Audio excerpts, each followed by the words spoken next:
સાહેબ, તમારી પાસે ફોરેનની મોટી મોટી ડિગ્રીઓ લાગે છે.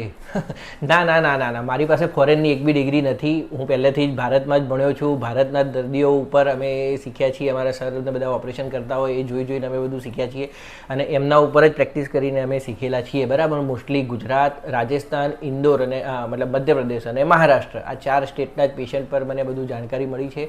કોઈ ફોરેનના દર્દીનું રહેણીકરણી કેવી હોય, કે એ લોકોનું બોડી કેવું રિએક્ટ કરે છે, દવાઓને કેવી અસર થતી હોય, કે ઓપરેશનનું એમને કેવું રિઝલ્ટ મળે, એના વિશે મને કોઈ જ્ઞાન નથી. બરાબર. મને ખાલી ભારતના જ દર્દીઓ ઉપર દવાની કેવી ઇફેક્ટ થાય છે, કે એમને કેવો રિસ્પોન્સ મળે છે, એમની શું આદતો હોય છે, શેના કારણે તકલીફો થાય ભારતના દર્દીઓનો, આપણે બધાની મતલબ રોજિંદી કેવા કેવા વીકનેસ પોઈન્ટ હોય છે, શું શું ફાયદા થતા હોય છે, એમની આદતો, આળસ, આ બધું જ મને આપણા દેશના લોકોનું બધું ખબર છે. બહારના લોકોનું કશું ખબર નથી. અને મારી ડિગ્રી બી બધું જે મેં ઓર્થોપેડિક સર્જન બી બન્યો છું એ બધું પ્યોર ભારતમાં જ બન્યો છું.